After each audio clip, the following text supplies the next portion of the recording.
Hello, welcome to this video session on plagiarism. This webinar will look at some samples on paraphrasing plagiarism. How can you paraphrase and still commit plagiarism, and how to avoid it. Please use your headset for clearer audio. Thank you. Let's begin. Before we go and have a look at the sample, let's have a look at what is plagiarism. Plagiarism is an act of presenting another work or ideas as your own. So when you quote, or sorry, not quote, but when you copy 100%, even paraphrase, yeah, all in your own words, when you paraphrase and do not cite. This is telling the reader that, oh, you know, I've taken this idea from someone else, but now it's mine now. So that's plagiarism actually. So if you're 100% copying a piece of work, please make sure you know how to do the correct format of quoting with citation and page number. Plagiarism is considered academic dishonest and a breach of journalistic ethics. So it's actually cheating. You've taken someone else's result and claim it as your own, or you've taken someone else's idea and use it as an evidence and then not credit the author who has done the work for you, and that is also cheating. It is not a crime per se. Yeah, the police will not come and knock on your door and say, you know, so and so, you've plagiarized 2 sentences, you need to be in jail for 2 days or 2 hours, whatever. There's no such rule. But if you're caught plagiarizing, or if your professor has detected plagiarism in your work, there are consequences. Please find out what are the consequences. Most of the time, to my general knowledge, your paper will not be marked, therefore it's a fail. And to my general knowledge, thesis paper will not be marked as well. No colloquium will be given. You will be asked to do another thesis paper again. And the risk would be your present supervisor may or may not want to be your supervisor for your next paper. So that's the risk. So best advice, please do not do it. Anyway, let's have a look at 5 examples what is considered paraphrasing plagiarism. Okay? If you need time to read the original source so that you can understand the sample, the student's work, then please make sure you pause the video and then you can take time to read it. I will not pause or leave, you know, silent pauses. I will continue from one sample to another. So if you need time to read, then please pause the video and then read, and when you're ready, play the video again. So here's sample 1. So this whole piece is something you've read and you say, okay, I need to understand this. I'm now going to try and paraphrase it because I'm going to use this source. I'm going to use this idea. Okay, so here is the plagiarized version. You can see that, yeah, the student has only moved the original author's word around. Move here, move there, yeah, and did not credit the author. Moving the original sentence here and there and then restructure it doesn't make it your own idea. So you do need to credit it, yeah? And you still need to provide a reference list. So credit and referencing is missing. So it is a plagiarized version of the student's work. Here's a better version. So you can always use words like according to Gredler, la la la, and then you use your own words, and then make sure you have Gredler's work in your reference list. So here's a comparison. So you have sort of rephrased some parts, yeah, Sometimes it sounds better, it's okay, you add a few words here and there, but you always need to credit the author and have them in your reference list. Let's look at sample 2. Here's the piece of work. Even the original author has used, or maybe I don't think this is a taken copied word. This is just an emphasis of a word that the author has used and you want to use it. And a lot of the students would do this. They rework something because they understand it. Instead of saying that during the last decade, it says over the last 10 years, there has been a shift from, there has been a marked change. This structure is still okay, but you can still see that you are, removing one word and replacing it with another. It is like synonym paraphrasing. It's not. If I see such a work, sometimes I might say, all right, maybe the student, have not enough time to practice their skill, so thus they do this. But nevertheless, you need to make sure wherever you copy 100%, like here, you should have a quotation mark, because this is 100% copying, word on word. I know the student has, put this reference there, but the issue is, first of all, they have not really changed the structure of the text. The structure is exactly the same. Okay?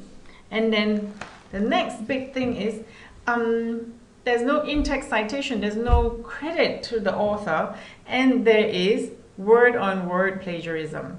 So it's a double whammy. You have paraphrase plagiarism and word-on-word plagiarism. So it would be much better to do this.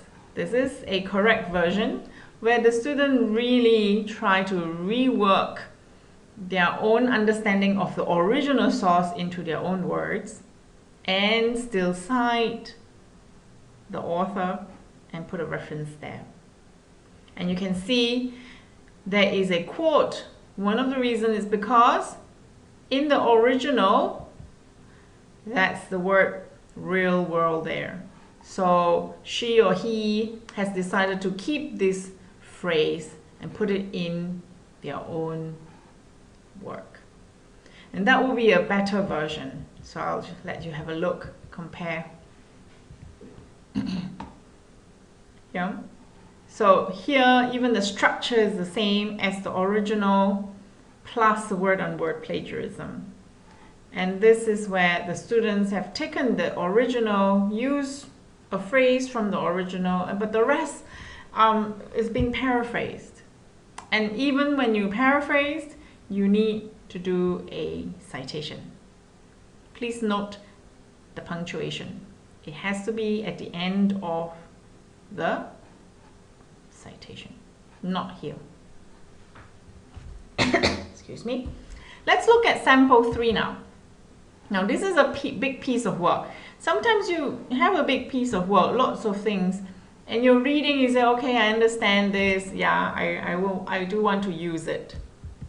So this whole piece of work, you paraphrase. Paraphrasing is like retelling a story. Okay, so then this is what the student did, like this. That's it. What happened to this piece of work is, this is paraphrase plagiarism. The student has done a really good job paraphrasing it, but no credit has been given. Some of these ideas here, you might say, where did this person get this from? It's, it needs some kind of expertise to know some things about this. And your professor would know, as students, there are some things you might not know by yourself. You might know it through some kind of reading. And if you do this, no citation, and then there's no reference, this is 100% plagiarism. So this is the correct version, where the author's names is there, okay? And then you can see there are 3 sentences. And you can say, oh, but Elizabeth, this second sentence has no citation. Now you have to see, the first sentence is cited. This sentences, especially it says, this is necessary since we cannot read people's minds directly. What is this? This is actually the first sentence. What's going on in the first sentence? So it's understood that you're still talking about Frick's 1997's work. And then the third sentence, there's again a huge explanation about what Frick wrote. And then instead of using according to Frick at the beginning, you can also use according to Frick at the end. Yeah, there are several ways to use some of these author's words. And naturally, a reference is needed. Okay? So let's compare.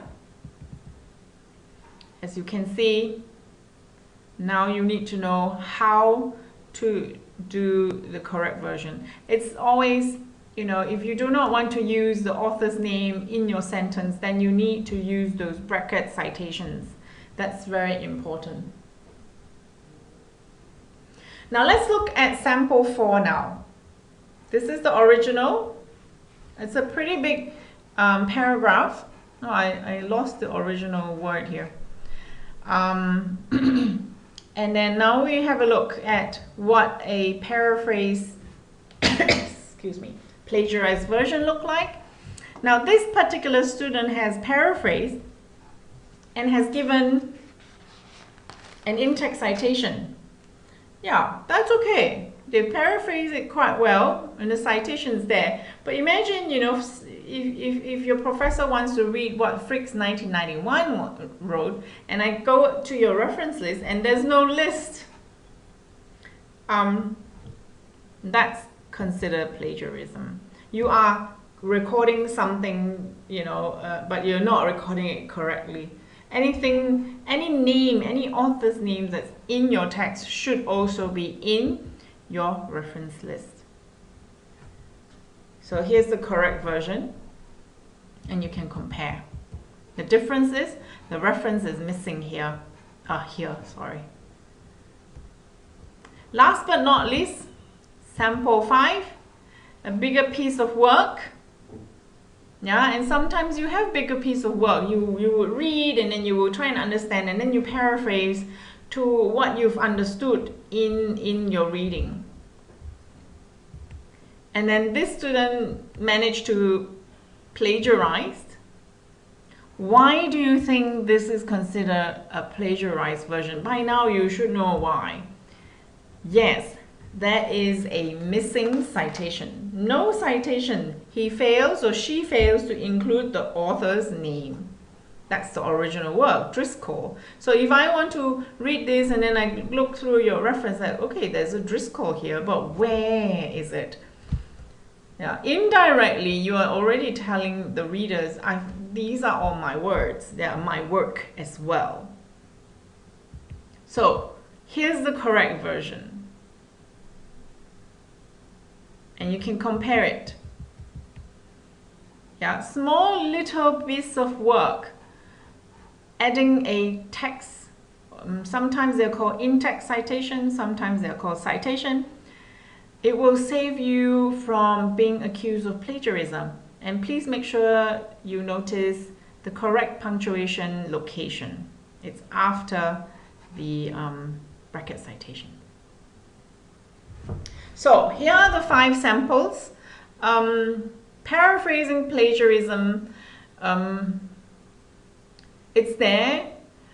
To avoid it is for you to practice a lot of paraphrasing work.